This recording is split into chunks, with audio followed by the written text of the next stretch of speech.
Le son de la soie se déchirant résonna dans la salle de bal feutrée, plus strident qu'un coup de feu. Tous les regards se tournèrent brusquement vers la source du bruit. Bérénice Vance, le visage figé dans un masque de triomphe cruel, tenant un morceau de tissu émeraude déchiqueté. Devant elle se tenait une simple serveuse, son uniforme désormais en lambeaux, exposant la peau délicate de son épaule. « Voilà ce qui arrive quand on me bouscule, la racaille », siffla Bérénice, sa voix dégoulinant de venin. La serveuse ne pleura pas. Elle ne tressaillit même pas. Elle se contenta de croiser le regard de Bérénice avec un feu d'un calme troublant dans les yeux. La foule murmura, inconsciente d'être témoin de l'étincelle qui allait déclencher la guerre d'un empire. Il voyait une serveuse se faire humilier, mais il n'avait aucune idée qu'elle était Anne Sterling, et que son mari, l'homme le plus puissant et le plus impitoyable de la ville, observait depuis l'ombre. La salle de bal du Grand Hôtel Valérien était une galaxie d'étoiles artificielles. Des cristaux pendaient du plafond en lustre scintillant, projetant une lueur fracturée, semblable à celle d'un diamant, sur l'élite de Paris. C'était le gala de charité annuel de la Fondation Nuit Étoilée, un événement où des fortunes étaient promises sur des caprices alimentés au champagne, et où les réputations se faisaient ou se brisaient entre les amuse-bouches et le dessert. Des hommes en smoking berluti sur mesure, les poignets alourdis par des montres Patek Philippe, naviguaient parmi des femmes moulées dans des robes de haute couture qui coûtaient plus cher qu'une maison de banlieue. C'était une jungle de soie et d'ambition. Et ce soir, Anne Petrova faisait simplement partie du décor. Son uniforme était une robe noire impeccable, simple mais élégante, contrastant fortement avec les parures ostentatoires qui l'entouraient. Une petite oreillette discrète était nichée derrière son oreille, son seul lien avec le service de sécurité qu'elle avait insisté pour laisser à l'extérieur de la salle principale. Pour tous ici, elle n'était qu'une des dizaines d'employés du traiteur engagés pour la soirée, efficace, silencieuse et totalement invisible. Et c'était précisément ce qu'elle voulait. De son poste d'observation, près d'un imposant arrangement floral d'orchidées blanches et d'hydrangeas, elle avait une vue dégagée sur l'estrade principale. Ses yeux, d'une nuance unique de gris orageux, ne manquaient rien. Elle suivait les subtils changements de pouvoir, les accords murmurés masqués par des sourires polis, la lueur prédatrice dans les yeux des raideurs d'entreprise encerclant leur prochaine cible. Ce monde était un jeu qu'elle savait jouer mieux que la plupart, même depuis les coulisses. Son regard se posa finalement sur un couple qui tenait la cour près du centre de la pièce. Damien Sterling, le PDG de Sterling Innovation, était un homme qui portait son ambition comme une seconde peau. Il avait un charme classique de séducteur, une mâchoire carrée, des cheveux sombres parfaitement coiffés et un sourire qui n'atteignait jamais tout à fait ses yeux. Il était le golden boy du monde de la tech. Son introduction en bourse récente avait fait de lui le magnate le plus récent et le plus en vue de la ville. Accrochée à son bras, pratiquement dégoulinante de diamants Cartier, se trouvait Bérénice Vance. Bérénice était la fille du magnate des médias Robert Vance, et elle se déplaçait avec la grâce assurée de quelqu'un à qui on n'avait jamais dit non de sa vie. Sa robe était une création marcheuse à rouge feu qui exigeait l'attention, son tissu chatoyant sous les lumières alors qu'elle riait, un son tintant et artificiel. Elle était belle, indéniablement, mais il y avait une dureté dans ses yeux saphir, un rictus perpétuel jouant sur ses lèvres parfaitement maquillées qui gâchait l'image. Anne les observait depuis près d'une heure. Damien était le jeune cousin de son mari, l'appelait purulente dans le flanc de la famille Sterling. Les deux branches de la famille étaient engagées dans une guerre froide depuis des décennies, depuis que le père de Damien avait tenté de lancer une OPA hostile sur l'entreprise familiale principale, Sterling Enterprises. Il avait échoué de façon spectaculaire, banni de l'empire principal, et laissé avec une modeste start-up technologique en guise de lot de consolation. Damien avait hérité de cette start-up et du ressentiment brûlant de son père, se frayant un chemin retour vers les projecteurs avec une concentration acharnée et implacable. Pour lui, cette soirée était un couronnement, une affirmation de son propre pouvoir, distinct de celui de son cousin aîné et bien plus puissant. Il cherchait des investisseurs, des alliés, quiconque pourrait l'aider à construire un rempart contre la longue ombre projetée par Adrien. Anne le voyait dans sa posture, une tension subtile sous le vernis de confiance. Il n'était pas un roi dans son château, mais un prétendant nerveux sur un trône précaire. Un autre verre de Dom Pérignon 2009. Bérénice claqua des doigts, un clic impatient dans l'air, sans même prendre la peine de regarder la serveuse qui s'approchait d'elle. Anne garda une expression neutre, ses mouvements fluides et professionnels, alors qu'elle ramassait une flûte vide sur la table de Bérénice. « Tout de suite, madame », dit Anne, sa voix douce et égale. Bérénice tourna enfin la tête, ses yeux se plissant en examinant le visage d'Anne. Ce fut un regard fugace, dédaigneux, le genre que l'on jette à un meuble. Pourtant, pendant une fraction de seconde, quelque chose vacilla dans l'expression de Bérénice, une évaluation féminine primaire. Anne n'était pas conventionnellement belle à la manière de Bérénice. Ses traits étaient plus forts, ses pommettes hautes et saillantes, ses cheveux sombres tirés en un simple chignon sévère. Mais il y avait une assurance en elle, une confiance innée dans sa posture qu'aucun uniforme ne pouvait cacher. Elle était un lac tranquille dans une pièce pleine de vagues déferlantes, et c'était troublant. « Vous êtes nouvelle », affirma Bérénice, non pas comme une question, mais comme une accusation. « Je ne vous reconnais pas. J'ai été engagée par l'hôtel pour l'événement, madame, » répondit calmement Anne, refusant de se laisser provoquer. Damien, toujours le politicien, adressa à Anne un sourire charmeur et superficiel. « Bérénice, chérie, ne dérangeons pas le personnel. Nous devrions aller dire bonjour à monsieur Dubois. » Il posa une main sur le creux des reins de Bérénice, mais elle la rejeta d'un haussement d'épaules, ses yeux toujours fixés sur Anne. « Tâchez d'être plus rapide cette fois, » dit Bérénice, tournant le dos avec un geste dédaigneux du poignet. L'insulte était claire. « Vous êtes en dessous de mon attention, mais votre service est tout de même insatisfaisant. » Anne se retira vers le bar, son calme un masque parfait et impénétrable. Elle n'était pas en colère. Bérénice Vance était un moustique, une contrariété mineure.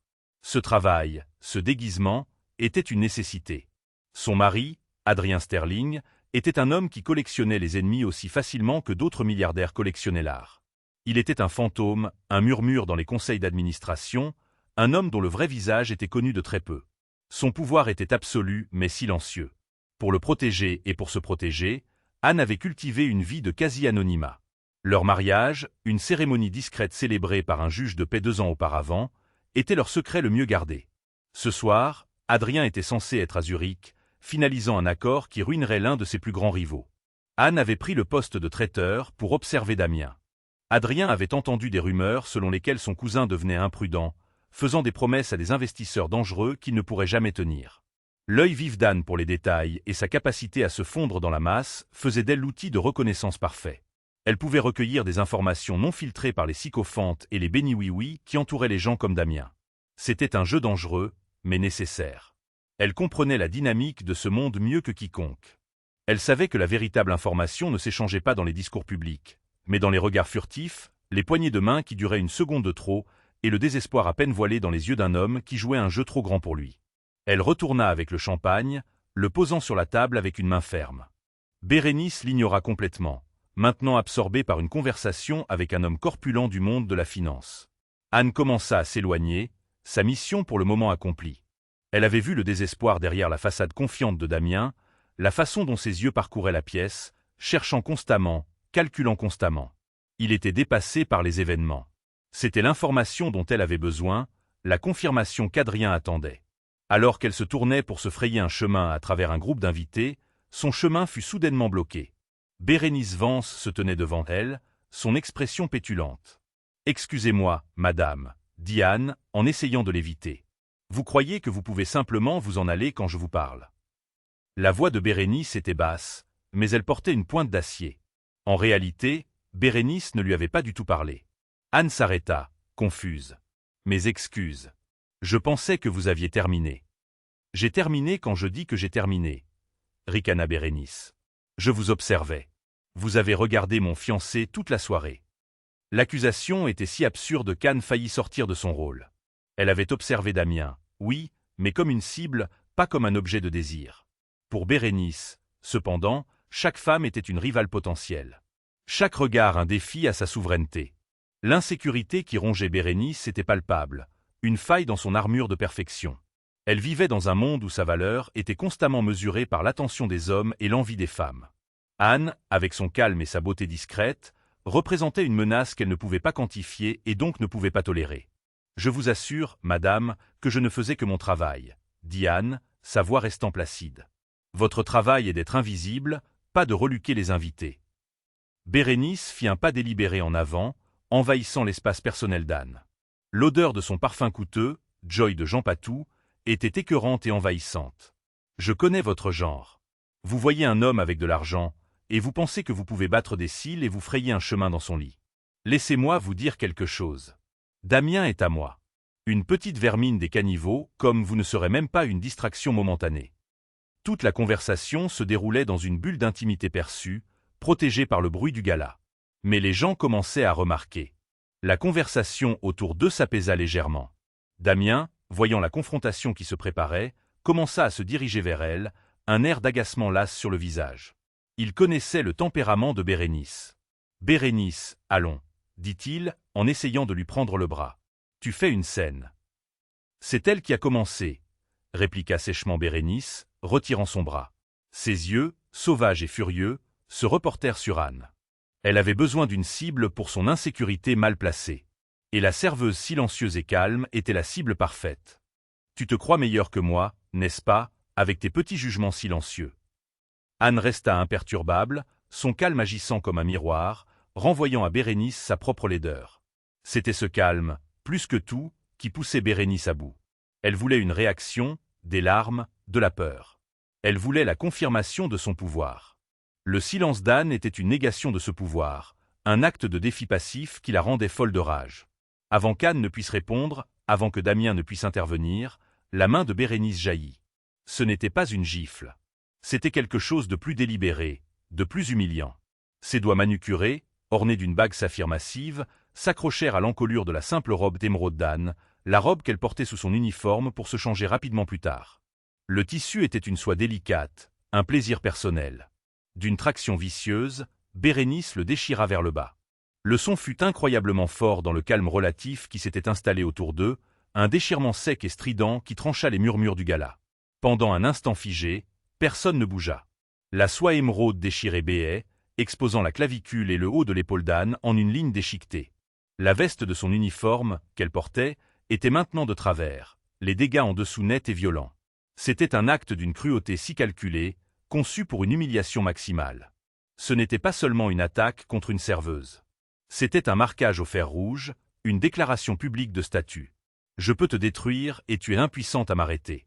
Bérénice Vance recula, la poitrine légèrement haletante, un sourire triomphant et laid sur le visage. Elle brandit le morceau de tissu déchiré comme un trophée. Voilà, dit-elle, sa voix résonnant de satisfaction. Maintenant, ta robe a l'air aussi bon marché que toi. Un hoquet de stupeur collectif parcourut les spectateurs les plus proches. Cela dépassait les bornes, même pour le monde impitoyable de l'élite de la ville. Le visage de Damien passa de l'agacement à l'horreur. Ce n'était pas juste une scène. C'était une catastrophe potentielle en termes de relations publiques. Il attrapa le bras de Bérénice, cette fois avec force. « Mais qu'est-ce qui ne va pas chez toi » siffla-t-il, sa voix un murmure bas et furieux. Mais Anne ne le regarda pas. Elle ne regarda pas les visages choqués dans la foule ou les regards apitoyés des autres membres du personnel qui étaient figés sur place, terrifiés d'être entraînés dans la mêlée. Elle ne regarda même pas le tissu ruiné de sa robe. Ses yeux gris orageux étaient rivés sur Bérénice. Il n'y avait aucune peur en eux, aucune larme, aucune honte, aucune colère. Il y avait seulement un calme profond et glacial. C'était le calme d'un volcan endormi, une surface placide cachant un immense noyau de puissance en fusion. Elle ne broncha pas. Elle ne se précipita pas pour se couvrir. Elle resta simplement là, sa posture parfaite, son regard inébranlable, laissant la pathétique victoire de Bérénice flotter dans l'air et pourrir. Ce calme troublant semblait exaspérer Bérénice plus que n'importe quelle explosion de colère ne l'aurait fait. Elle s'était attendue à de l'hystérie, à un effondrement satisfaisant. Le stoïcisme de la serveuse était un acte de défi. « Qu'est-ce qu'il y a » la provoqua Bérénice, sa voix montant. « Tu as perdu ta langue ? Ou es-tu trop stupide pour même réaliser ce qui vient de se passer ? Allez, cours voir ton manager. Pleure. On verra ce qui se passe. Je te ferai virer avant même que tu puisses porter plainte. Je m'assurerai que tu ne travailles plus jamais dans cette ville. Même pas comme plongeuse. » Chaque mot était conçu pour blesser, pour la réduire à néant. Mais les insultes glissaient sur la composure d'Anne comme de l'eau sur du marbre. Anne bougea enfin. Avec une grâce lente et délibérée, elle leva la main et prit doucement le morceau de soie déchiquetée des doigts de Bérénice. Bérénice fut si surprise par ce geste qu'elle le laissa partir. Anne baissa les yeux sur le tissu dans sa main, son expression indéchiffrable. La robe avait été un cadeau d'Adrien, faite sur mesure par un petit créateur indépendant à Milan qu'elle admirait.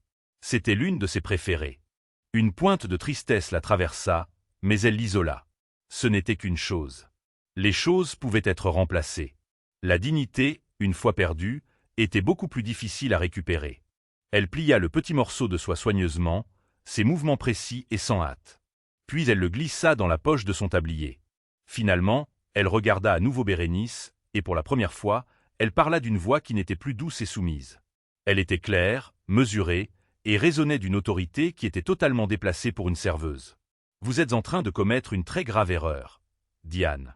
Le changement dans son ton fut si brusque, si complet, qu'il surprit tous ceux qui l'entendirent. La déférence avait disparu, remplacée par quelque chose de froid et de dur. Ce n'était pas une menace.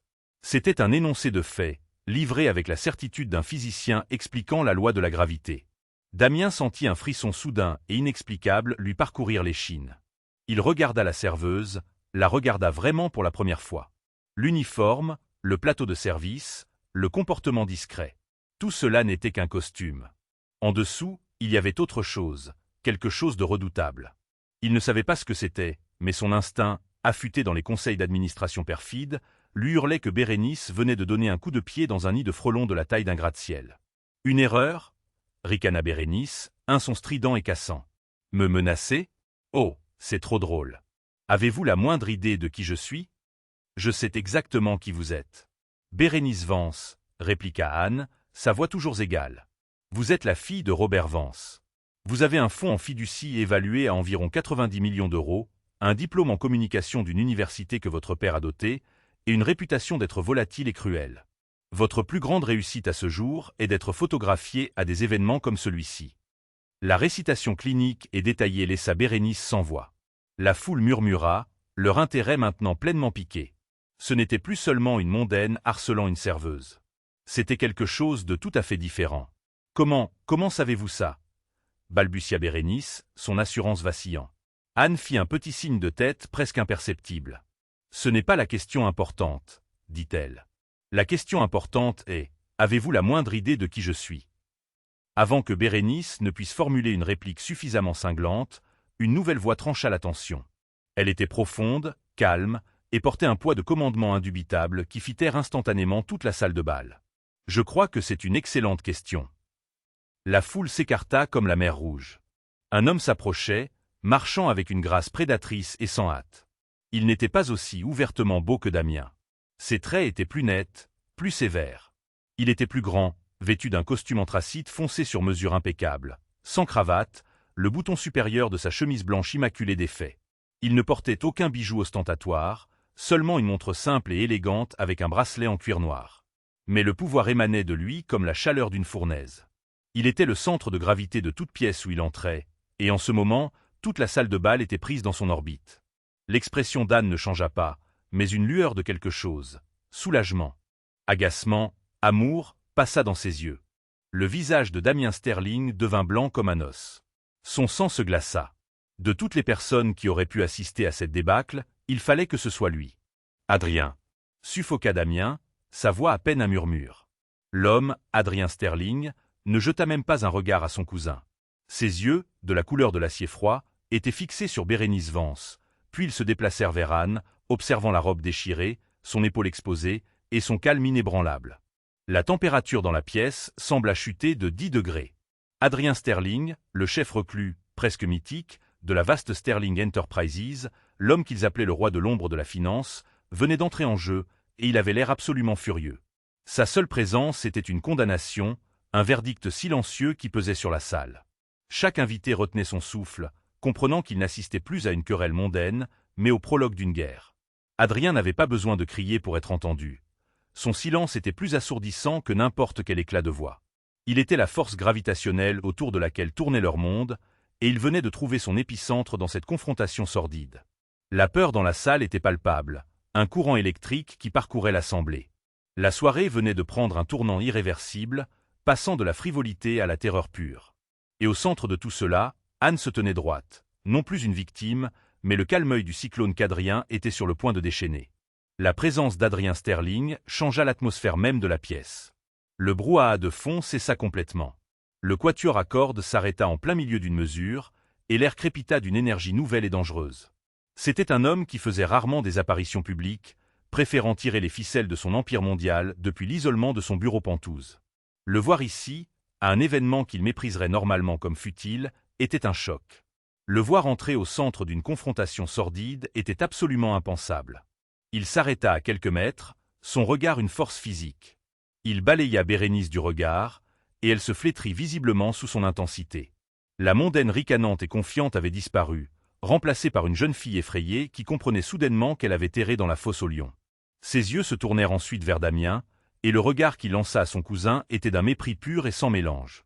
C'était un regard qui disait « Tu es une honte pour mon nom ». Damien déglutit difficilement, son visage pâle et luisant d'une sueur soudaine. « Adrien », répéta-t-il, essayant d'injecter un peu de confiance dans sa voix et échouant lamentablement. « Nous ne nous attendions pas à te voir ici. » « Clairement », répondit Adrien, sa voix un baryton grave, à la fois doux et menaçant.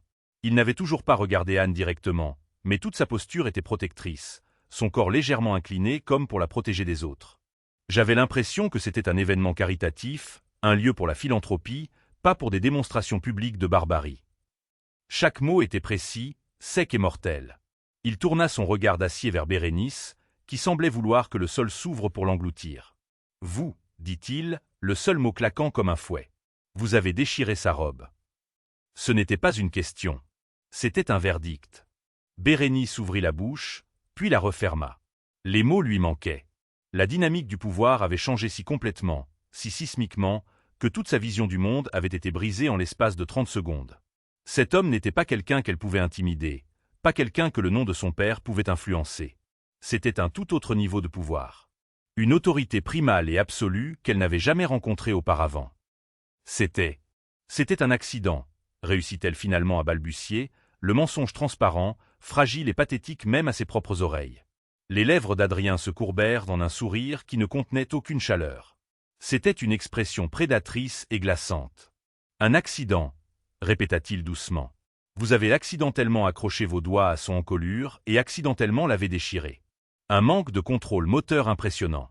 Peut-être devriez-vous consulter un médecin. » Quelques ricanements nerveux parcoururent les spectateurs.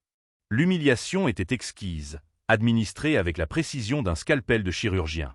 Damien, voyant Bérénice sombrer, ressentit un besoin désespéré de reprendre le contrôle.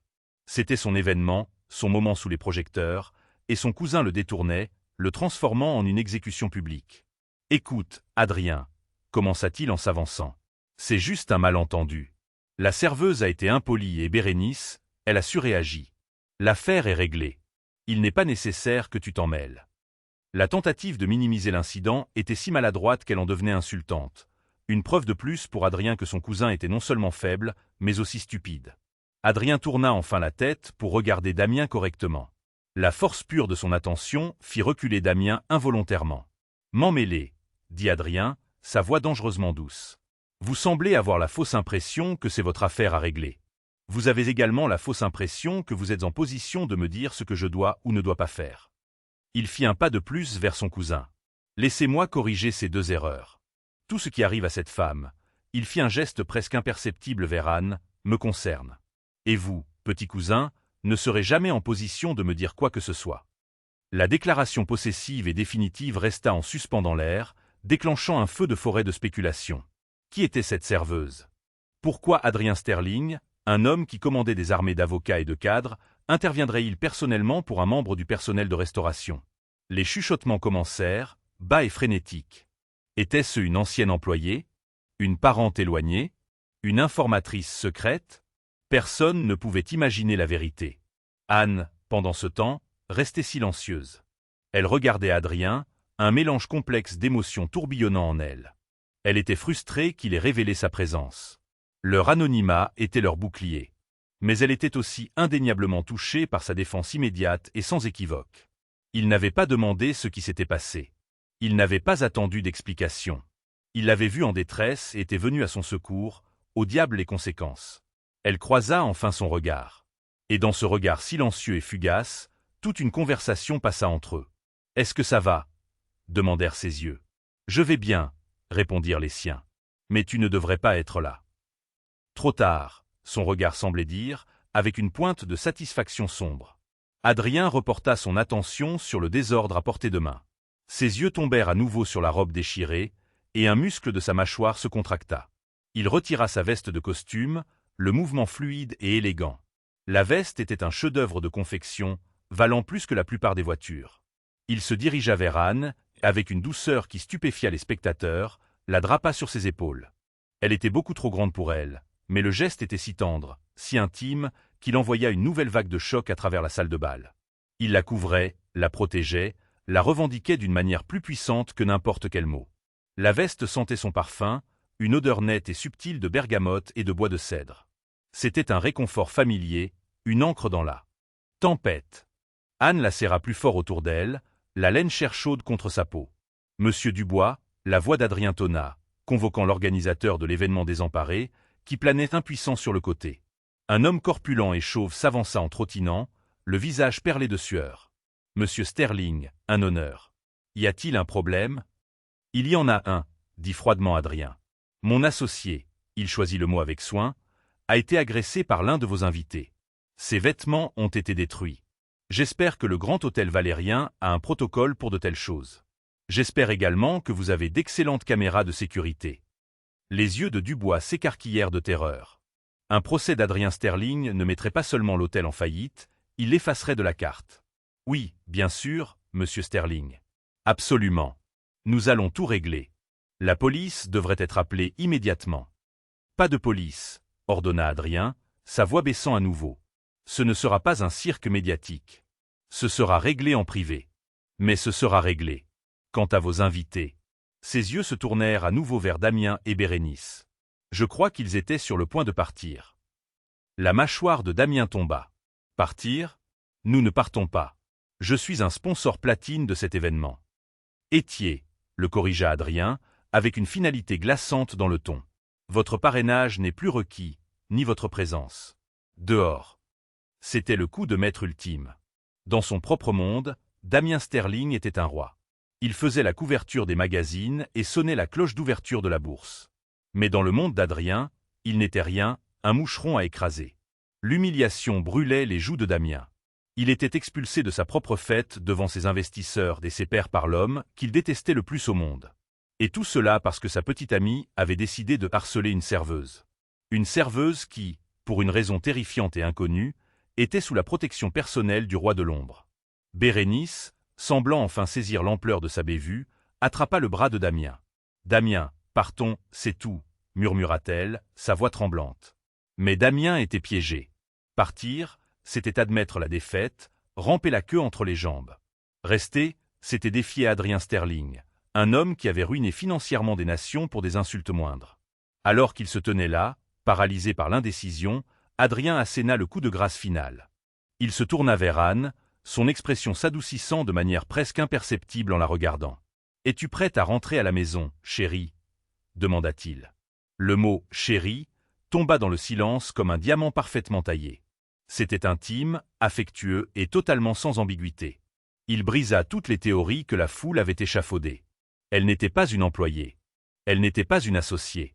Anne croisa son regard et laissa un petit sourire sincère effleurer ses lèvres pour la première fois de la soirée. « Oui, Adrien, » dit-elle, sa voix claire et forte. « Je le suis. » Adrien lui offrit son bras.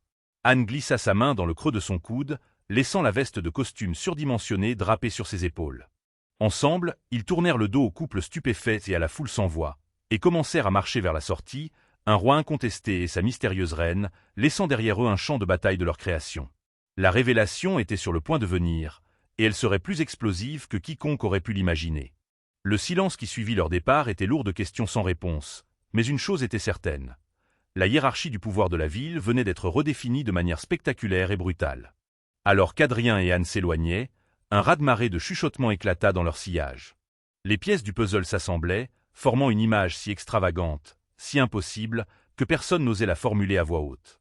Le puissant et reclus Adrien Sterling, un homme que la rumeur disait marié uniquement à son travail, et une simple serveuse. Cela n'avait aucun sens. Pourtant, les preuves étaient irréfutables. La fureur brute dans ses yeux, la manière douce dont il avait couverte de sa veste, le terme affectueux et possessif. « Chérie ». Damien Sterling resta figé, son esprit tournant à plein régime. Une terreur froide lui monta le long de la colonne vertébrale, une peur primale qu'il n'avait pas ressentie depuis qu'il était enfant face à la colère de son père. Il fixa le dos de la serveuse, maintenant enveloppée dans la veste à 10 000 € de son cousin, marchant avec une assurance qui appartenait à une cour royale, pas à une cuisine d'hôtel. Qui est-elle? La question martelait son crâne. Ce fut Bérénice qui rompit le charme. Son esprit, incapable de traiter le changement de pouvoir, revint à son réglage par défaut, le déni arrogant. « Où croyez-vous aller » cria-t-elle, sa voix aiguë et rauque. Vous ne pouvez pas simplement partir. Cette serveuse travaille pour l'hôtel. Elle doit être renvoyée. Sécurité. Ces cris hystériques ne servirent qu'à souligner sa perte totale de contrôle. Quelques invités échangèrent des regards de pitié et de dégoût. Elle était une reine déchue, criant encore des ordres depuis un trône qui s'était transformé en poussière sous ses pieds. Adrien et Anne s'arrêtèrent juste avant les grandes portes de la salle de bal. Ils ne se retournèrent pas. Adrien ne daigna même pas jeter un regard en arrière. Il fit simplement une pause, un dernier acte de domination silencieux, laissant le poids du désespoir de Bérénice flotter dans l'air et l'étouffer. Ce fut Anne qui se retourna. Elle pivota lentement, ses mouvements fluides et délibérés. La veste surdimensionnée glissa légèrement, révélant une dernière fois la soie émeraude déchirée. Son visage était serein, mais ses yeux gris orageux brillaient d'un feu froid et vif. Elle regarda par-dessus la foule médusée, par-dessus un Damien sous le choc, et posa son regard directement sur Bérénice. « Il a raison, Bérénice, » dit Anne, sa voix portant à travers la pièce silencieuse, amplifiée par l'acoustique parfaite. « Vous posiez la mauvaise question. Vous avez demandé si je savais qui vous êtes. Je le sais. Vous avez demandé si j'avais la moindre idée de qui il est. » Elle fit un signe de tête vers Adrien. « Je le sais. Mais la question que vous avez omis de poser, celle par laquelle vous auriez dû commencer, est « Qui suis-je » Elle laissa la question en suspens, un dernier test. Bérénice la fixa, la bouche bée, la compréhension refusant obstinément de se faire jour. Les lèvres d'Anne se courbèrent en un lent sourire entendu. « Vous voyez, vous avez agressé un membre du personnel de restauration. Vous avez détruit ses biens. Mais vous ne l'avez pas fait dans le vide. Vous l'avez fait au gala de la Fondation Nuit Étoilée, un événement qui, depuis 5 ans, est le plus grand bénéficiaire du fonds philanthropique de la famille Sterling. » Une nouvelle vague de murmures parcourut l'audience. Le fonds Sterling était légendaire, ses dotations vastes et son influence incommensurable. Et ce fonds, poursuivit Anne, sa voix gagnant en force à chaque mot, est géré par sa présidente, une femme qui préfère rester anonyme. Une femme qui aime parfois travailler à ces événements pour voir de ses propres yeux où va l'argent et s'assurer que les organisations que nous soutenons fonctionnent bien. Le cœur de Damien s'arrêta. Le sang quitta son visage, le laissant d'une blancheur cadavérique. Il sentit le sol se dérober sous ses pieds. Non, ce n'était pas possible. C'était impossible. Il savait que la présidente du fonds était un secret bien gardé, connu seulement sous le nom de Happy Sterling. Il avait toujours supposé que c'était une vieille tante, une survivante d'une génération précédente. Anne fit un demi-pas en avant, sa présence devenant soudainement immense. « Vous avez déchiré ma robe, Bérénice. Vous m'avez traité de racaille. Vous avez menacé mes moyens de subsistance. » Elle marqua une pause, laissant chaque accusation atterrir avec la force d'un coup physique. « Vous avez fait tout cela devant mon mari. » Avec ce dernier mot explosif, elle se retourna et posa sa main sur le bras d'Adrien. « Mari. » Le mot explosa dans la salle de bal. Le choc fut palpable. Une secousse physique qui parcourut chaque personne présente. Tous les chuchotements, toutes les spéculations se cristallisèrent en une seule vérité ahurissante. Ce n'était pas une maîtresse ou une employée secrète.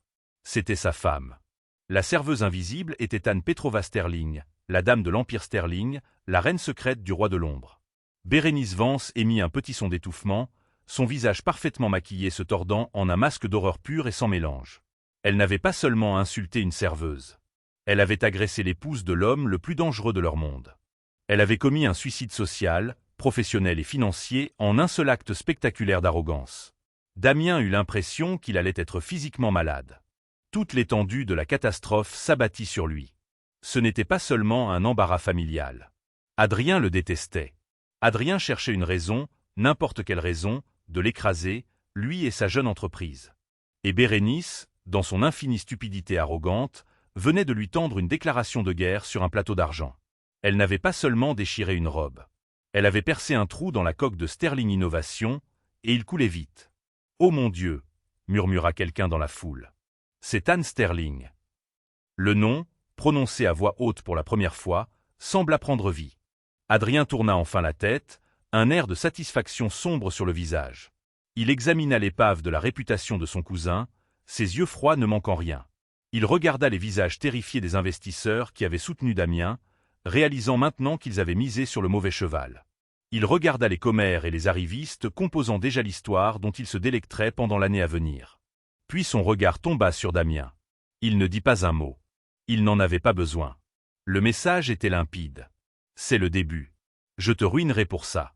Je te prendrai tout, et je savourerai chaque seconde. Il se retourna vers Anne, son expression s'adoucissant une fois de plus.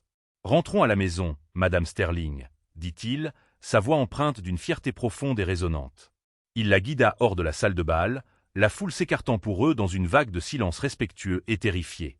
Les grandes portes se refermèrent derrière eux, laissant un tableau de dévastation. Bérénice Vance succomba finalement, ses jambes cédant alors qu'elle s'effondrait sur le sol en un tas de marchesas rouges et d'ambitions ruinées, sanglotant hystériquement. Damien Sterling ne s'approcha pas d'elle. Il resta figé sur place, sa coupe de champagne glissant de ses doigts inertes et se brisant sur le sol en marbre. Le son fut à peine perceptible par-dessus le rugissement dans ses oreilles. C'était le son de son monde entier, de tout ce pour quoi il avait travaillé, de tout ce qu'il avait construit, se brisant en 1 million de morceaux irréparables. Le roi de l'ombre était apparu à la lumière, et son premier acte fut de déclarer la guerre. Damien sut, avec une certitude qui le glaça jusqu'aux os, que c'était une guerre qu'il ne pourrait jamais gagner. Le trajet de retour fut silencieux. Les lumières de la ville se brouillèrent en traînées d'or et de blanc, tandis que la berline Bentley blindée sur mesure glissait dans les rues. Anne appuya sa tête contre l'épaule d'Adrien, l'adrénaline de la confrontation se dissipant lentement, laissant place à une profonde lassitude. La lourde laine de sa veste était un poids réconfortant. À l'intérieur du silence climatisé de la voiture, le chaos de la salle de bal semblait à des mondes de distance. Adrien avait un bras enroulé autour d'elle, sa main caressant doucement ses cheveux. Il n'avait rien dit depuis qu'ils avaient quitté l'hôtel, son silence plus réconfortant que n'importe quelle platitude. Il était simplement là, une présence solide et inébranlable. « Je suis désolé, » dit finalement Anne, sa voix un murmure contre sa poitrine. « Je sais que c'est exactement le genre d'exposition que tu as toujours évité. » Adrien resserra légèrement son étreinte. « Ne t'excuse pas, » dit-il, sa voix un grondement sourd. « Ne t'excuse jamais pour ce qu'elle t'a fait ou pour ce que j'ai fait en réponse. Mon seul regret est de ne pas avoir été là plus tôt. » Sa main se serra en un point un instant avant qu'il ne la relâche consciemment. « Quand j'ai vu sa main sur toi, Anne, j'ai vu rouge. Tout ce à quoi je pouvais penser, c'était de le détruire, lui et son monde entier. »« Tu n'aurais pas dû venir, » dit-elle, bien que son cœur se réchauffât à ces mots. « J'avais la situation sous contrôle. » Il eut un petit rire, un son rare et doux. « Oh, je n'en doute pas. J'ai vu ton visage. Tu étais sur le point de la démanteler pièce par pièce sans élever la voix. C'est l'une des choses que j'aime chez toi. » Mais il lui releva le menton, la forçant à croiser son regard intense. « Mais tu ne devrais pas avoir à le faire. Tu es ma femme. Personne ne posera la main sur toi et s'en tirera impunément. Pas sous ma surveillance. » Le secret de leur mariage avait été une décision mutuelle, née de la nécessité. La vie d'Adrien était un champ de mines. Ses affaires étaient agressives et impitoyables, lui valant de puissants ennemis à travers le globe. L'anonymat était son armure et, par extension, celle d'Anne. Elle était sa seule vulnérabilité, le seul point de pression que ses ennemis pouvaient exploiter. En menant une vie tranquille et discrète, elle n'était pas seulement en sécurité, elle était sa force cachée. Anne elle-même n'était pas étrangère à une vie dans l'ombre. Elle était la fille d'un économiste russe brillant mais déshonoré qui avait fait défection en France avec pour seul bien les vêtements qu'il portait.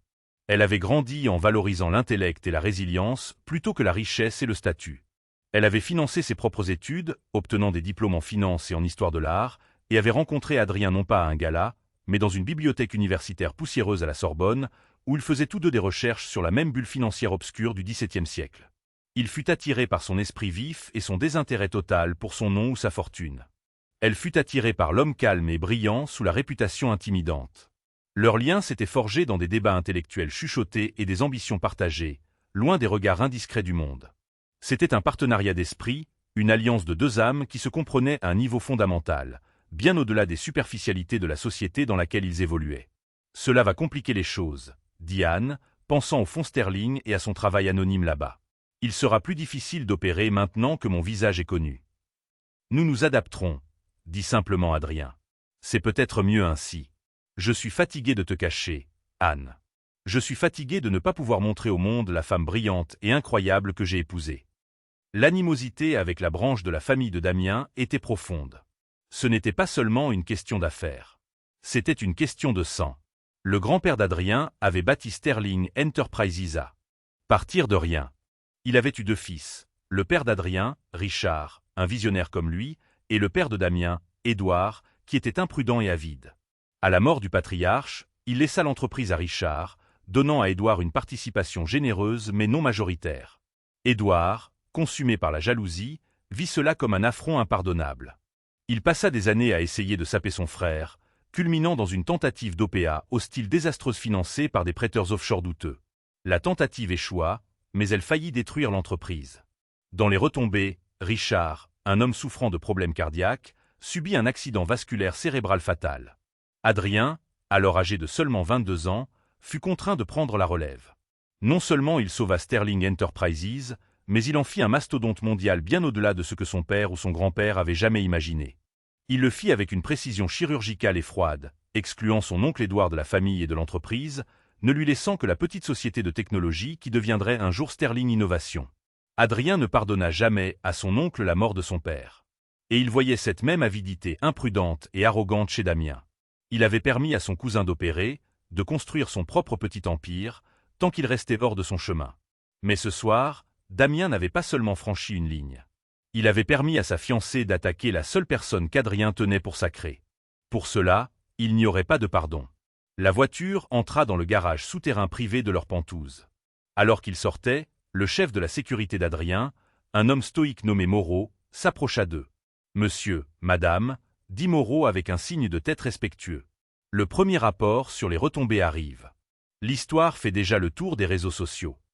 La serveuse était une Sterling. C'est le sujet le plus tendance au niveau mondial. Adrien hocha la tête. Comme prévu.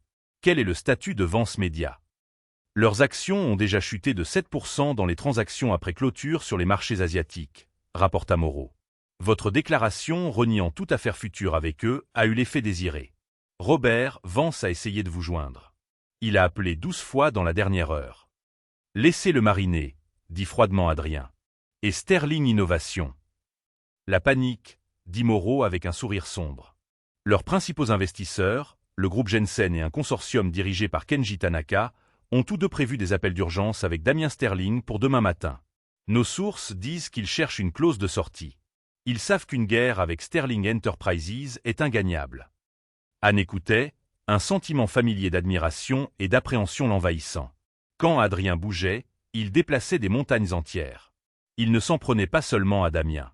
Il démantelait systématiquement toute l'infrastructure qui soutenait l'entreprise de son cousin. Ils prirent l'ascenseur privé qui ouvrait directement sur leur appartement. Le Penthouse était un témoignage de leur goût commun, de vastes espaces minimalistes, des baies vitrées offrant une vue panoramique sur Paris et une collection d'art inestimable, à la fois moderne et classique. Anne retira la veste d'Adrien et la posa soigneusement sur une chaise. La robe émeraude déchirée semblait être une relique d'une autre vie. « Je vais me changer », dit-elle. Quand elle revint, vêtue d'un simple pyjama en soie, Adrien se tenait près de la fenêtre, un verre de whisky à la main, contemplant la ville scintillante en contrebas. Il ressemblait à un roi arpentant son domaine. « Il va tout perdre », dit doucement Anne, venant se tenir à ses côtés. « Oui », dit Adrien, sa voix plate et dénuée d'émotion. « Il le fera. Il perdra son entreprise, ses investisseurs, sa réputation. Cette femme le quittera à la seconde. Où l'argent se tarira. Il sera exactement là où son père était il y a 30 ans, avec rien. « Est-ce que c'est ce que tu veux ?» demanda-t-elle, scrutant son profil. Il resta silencieux un long moment, faisant tourner le liquide ambré dans son verre. « Ce que je veux, » dit-il, se tournant enfin pour lui faire face, ses yeux sombres et intenses, c'est qu'il comprenne qu'il y a des conséquences. Il a grandi en croyant que le monde se plierait à sa volonté. Son père le lui a appris. Il pensait que mon père était faible. Ils pensaient qu'ils pouvaient prendre ce qui n'était pas à eux. Ils ont manqué de respect à notre famille, à notre héritage. Et ce soir, il est resté là à regarder pendant que sa vipère de compagnie attaquait ma femme. Il a montré la même lâcheté, la même faiblesse de caractère que son père. Il tendit la main et traça doucement la ligne de sa clavicule, son contact léger comme une plume sur la peau qui avait été exposée par la robe déchirée. Ce n'est plus une question d'affaires, Anne. C'est une question d'honneur. Il t'a déshonoré, et pour cela, son monde entier doit brûler. Anne vit la vieille douleur dans ses yeux. La douleur d'un jeune homme qui avait perdu son père trop tôt, qui avait été forcé de devenir un guerrier pour protéger l'héritage de sa famille. Ce soir n'avait pas créé une guerre. Il avait simplement tiré le premier coup de feu d'une guerre qui couvait depuis une génération. Elle posa sa main sur la sienne. « Alors nous irons jusqu'au bout », dit-elle, sa voix ferme. « Ensemble. » Le regard d'Adrien s'adoucit. Il se pencha et l'embrassa, un baiser profond et possessif rempli de toute la colère, la peur et l'amour de la nuit. À ce moment-là, il n'était pas le roi de l'ombre et sa reine secrète. Il n'était qu'un mari et une femme, debout ensemble contre le monde, prêts pour la tempête qu'ils avaient déchaînée. La ville à leurs pieds semblait petite, une simple toile de fond pour le drame qui allait se jouer. La partie d'échecs avait commencé, et ils étaient les seuls maîtres du jeu. L'aube se leva sur la ville, mais pour Damien Sterling et Bérénice Vance, le monde resta sombre. Les conséquences du gala ne furent pas un feuillant. Ce fut un enfer. Au moment où le soleil fut complètement levé, leur nom était toxique. La vidéo, filmée subrepticement par une douzaine d'invités différents sur leur téléphone, était devenue virale. Chaque angle était couvert. Le visage ricanant de Bérénice, le son choquant de la soie qui se déchire, le calme troublant d'Anne et l'arrivée silencieuse et terrifiante d'Adrien Sterling. Le récit était gravé dans le marbre. Une mondaine cruelle et arrogante et son fiancé faible avaient publiquement attaqué une philanthrope puissante et aimée qui travaillait incognito. Anne, la Sterling secrète, était devenue une héroïne populaire instantanée. Bérénice était la méchante d'un conte de fées réel, et le public réclamait sa tête.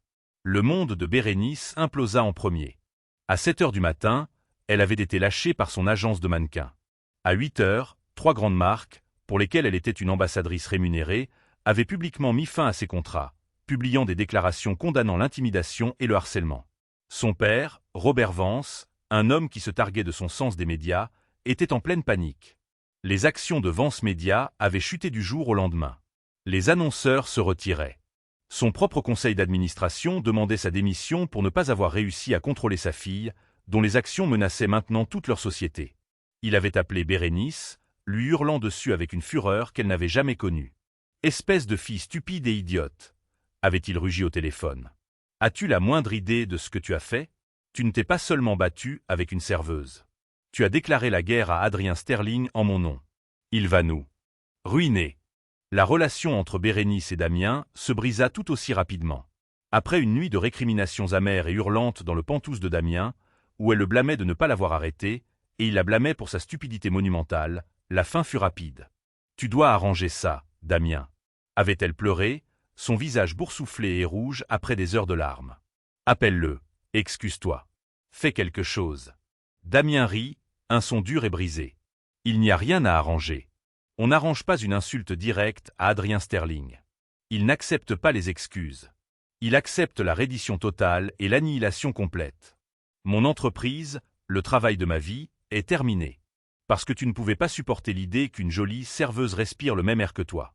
C'est de ta faute, tu la regardais. » Cria Bérénice, retombant sur sa pathétique excuse initiale.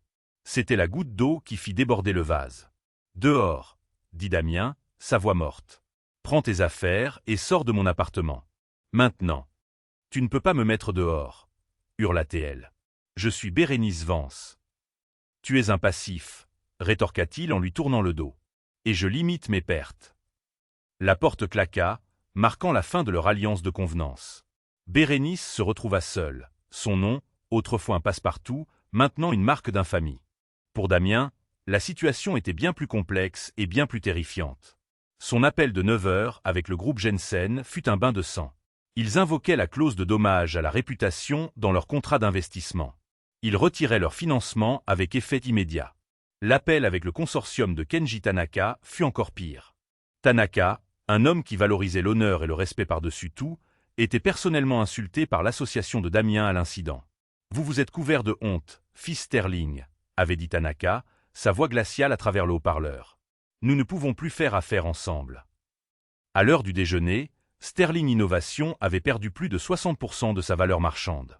Un exode massif de talents commença, les ingénieurs et cadres clés, sentant le sang dans l'eau, se mirent à envoyer leur CV. L'entreprise était dans une spirale mortelle. Désespéré, Damien fit la seule chose qu'il n'aurait jamais pensé faire. Il se rendit à la tour Sterling, un gratte-ciel monolithique noir qui dominait la ligne d'horizon de la ville, et supplia pour une rencontre avec son cousin. On le fit attendre dans le hall caverneux et intimidant pendant 3 heures, une humiliation publique pour un PDG habitué à être introduit immédiatement dans n'importe quel bureau de son choix. Finalement, il fut convoqué au dernier étage. Le bureau était plus grand que tout son appartement, un espace austère et minimaliste avec un seul bureau en chêne massif et une vue à couper le souffle sur la ville. Adrien n'était pas derrière le bureau. Il se tenait près de la fenêtre, regardant dehors, le dos tourné à la porte. « Adrien, » commença Damien, sa voix se brisant légèrement. « Merci de me recevoir. » Adrien ne se retourna pas. « Je ne te reçois pas, Damien. Je t'autorise à parler à mon dos pendant 2 minutes. Ton temps a commencé quand la porte s'est fermée. » Le renvoi froid fut comme une gifle. Damien ravala sa fierté. Il était là pour supplier. « Adrien, je suis tellement désolé pour tout. Ce que Bérénice a fait est impardonnable. J'aurais dû l'arrêter. J'ai été faible. J'assume l'entière responsabilité. » « Non, tu ne l'assumes pas, » dit Adrien, toujours face à la fenêtre. « Tu n'assumes aucune responsabilité. Tu es juste là parce que ton petit château de cartes s'effondre. Tu n'es pas désolé pour ce qui est arrivé à Anne. Tu es désolé pour ce qui t'arrive à toi. » « Ce n'est pas vrai, » insista Damien, son désespoir grandissant. « Je ferai n'importe quoi pour arranger les choses. Je publierai des excuses publiques. Je ferai un don à la fondation. Donne-moi un prix, Adrien. N'importe quoi. » À ces mots, Adrien se tourna enfin. Son visage était un masque de fureur froide. « Un prix » répéta-t-il, sa voix dangereusement basse. « Tu penses pouvoir mettre un prix sur ce que tu as laissé arriver ? Tu penses pouvoir acheter le pardon pour l'humiliation publique de ma femme ?» Il marcha lentement vers Damien, sa présence remplissant la pièce, aspirant tout l'air. « Laisse-moi te dire ce qui va se passer. Le groupe Jensen et le consortium de Tanaka ont déjà vendu leur part dans ton entreprise. Devine qui les a achetés ? » Une terreur glaciale s'empara de Damien. « Toi !» Adrien sourit, de ce sourire glaçant et sans joie. « À travers une série de sociétés écrans, bien sûr. Depuis 1 heure, je suis l'actionnaire majoritaire de Sterling Innovation. Et en tant qu'actionnaire majoritaire, ma première décision sera de demander un vote de défiance envers le PDG actuel. Ma seconde sera de liquider les actifs de la société et de la fermer définitivement. » Damien le fixa, son esprit incapable de traiter les mots. « Liquider. La fermer ? Mais pourquoi ? La technologie vaut des milliards, les brevets seuls. Tu pourrais l'absorber dans Sterling Enterprises. Pourquoi la détruire ? Parce qu'elle est à toi, » dit Adrien, sa voix tombant presque à un murmure. « Parce que je ne veux pas de ton entreprise. Je ne veux pas de tes brevets. Je veux te voir tout perdre. Je veux que tu ressentes la même impuissance que mon père a ressentie quand ton père a essayé de le détruire. Je ne prends pas seulement ton entreprise, Damien. Je l'efface. D'ici la fin de l'année, ce sera comme si Sterling Innovation n'avait jamais existé. » La cruauté pure et à couper le souffle de la chose laissa Damien sans voix. Ce n'était pas une prise de contrôle d'entreprise. C'était une exécution. « Tu ne peux pas, » murmura Damien, secouant la tête avec incrédulité. « Je peux, » affirma Adrien, les mots une épitaphe. « Et je le ferai. Il te reste 60 secondes. Je te suggère de les utiliser pour dire tes derniers mots. Toi et moi ne serons plus jamais dans la même pièce. » Damien regarda dans les yeux gris acier implacables de son cousin et ne vit aucune pitié. Il ne vit que la finalité d'un jugement rendu d'en haut. Il n'y avait rien qu'il puisse dire, rien qu'il puisse offrir. Il avait perdu. Son père avait perdu la guerre 1 génération auparavant, et maintenant il avait perdu à nouveau. Il se retourna sans un mot de plus et sortit du bureau, un homme brisé. Alors que les lourdes portes se refermaient derrière lui, il entendit Adrien prendre son téléphone. « Moreau, » dit la voix calme et claire d'Adrien. « Procédez à la liquidation. Et passez-moi ma femme. Je veux l'emmener déjeuner. » C'était la fin. Pas une fin explosive, mais une fin froide, calculée et absolue. Damien sortit de la tour, non plus en tant que PDG, mais en tant que fantôme d'un empire qui n'existait déjà plus. La ville qu'il avait autrefois acclamée comme un prodige lui semblait maintenant étrangère et hostile. 3 mois plus tard, la poussière était retombée. Le paysage de l'élite parisienne avait été radicalement et irrévocablement modifié. Damien Sterling était un fantôme. Son entreprise, autrefois la coqueluche du monde de la technologie, avait été liquidée avec une efficacité brutale. Ses actifs vendus à la découpe, ses employés dispersés aux 4 vents, et son nom effacé des annales du monde des affaires. Des rumeurs le disaient vivant reclus dans un petit appartement en banlieue, un homme brisé hanté par l'empire qu'il avait perdu. Bérénice Vance, devenue une paria sociale, avait été exilée par sa propre famille dans une tentative désespérée de sauver leur réputation en lambeaux. Son père l'avait envoyée dans une clinique de bien-être en Suisse, une prison dorée d'où son influence ne pourrait plus jamais nuire à l'entreprise familiale. Elle était devenue une anecdote, un avertissement murmuré dans les salons sur les dangers de l'arrogance. À leur place, Anne Sterling s'était élevée. N'étant plus un secret, Elle avait embrassé son rôle de redoutable présidente du fonds sterling avec une grâce et une intelligence qui avaient captivé le public. Elle n'était pas définie par l'histoire de la robe déchirée, mais par la substance de son travail. Elle accordait des interviews, non pas sur le scandale, mais sur la stratégie d'investissement éthique et l'importance de la philanthropie ciblée.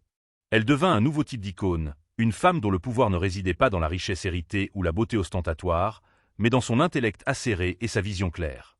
Lors d'une conférence de presse très médiatisée, tenue dans les salons historiques du Louvre, elle lança son chef-d'œuvre, l'initiative Phénix.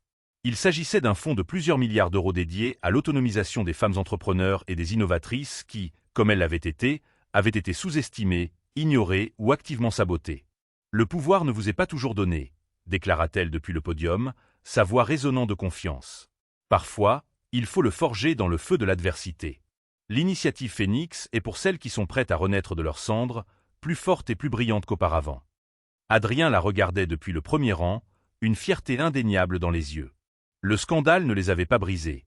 Il avait solidifié leur partenariat, le sortant de l'ombre pour le placer sous une lumière éclatante. Ils étaient devenus le couple de pouvoir par excellence de la ville, un mélange inégalé de puissance financière et d'influence morale. Ce soir-là, dans leurs pentouses surplombant les lumières de la ville, Adrien lui révéla son coup final, la pièce maîtresse de sa vengeance calculée. Il avait discrètement, par le biais d'une série d'acquisitions complexes, pris le contrôle de Vance Média, l'empire médiatique en disgrâce du père de Bérénice. Robert Vance, acculé et financièrement ruiné, avait été contraint de vendre. Le plan d'Adrien n'était pas de le détruire, mais de l'offrir à Anne. « Imagine les voix que tu peux amplifier », lui dit-il en lui tendant les documents de propriété. « L'entreprise qui a engendré la voix qui a tenté de te faire taire deviendra désormais ton mégaphone. Tu peux façonner le discours, soutenir les histoires qui comptent, construire quelque chose de nouveau sur les ruines de l'ancien. » Anne regarda les documents, puis la vue panoramique de la ville. Elle n'était plus une ombre, mais une reine avec un royaume nouvellement acquis, prête à remodeler le monde selon sa vision. Et ainsi, une robe déchirée devint le catalyseur de la chute d'un empire et de la montée glorieuse d'un autre. L'histoire d'Anne enseigne que le véritable pouvoir ne réside pas dans les vêtements que l'on porte ou le nom que l'on porte, mais dans la force, la dignité et la grâce que l'on détient à l'intérieur. C'est un rappel puissant que parfois, la personne la plus silencieuse dans la pièce est celle qui a le plus à dire, et que la justice, lorsqu'elle est rendue avec précision et intelligence, peut être la plus douce des vengeances. Le roi et la reine de l'ombre régnaient désormais à la vue de tous, leur empire plus fort que jamais, construit non seulement sur la richesse, mais sur un respect mutuel et un objectif partagé. La partie était terminée, et ils avaient gagné.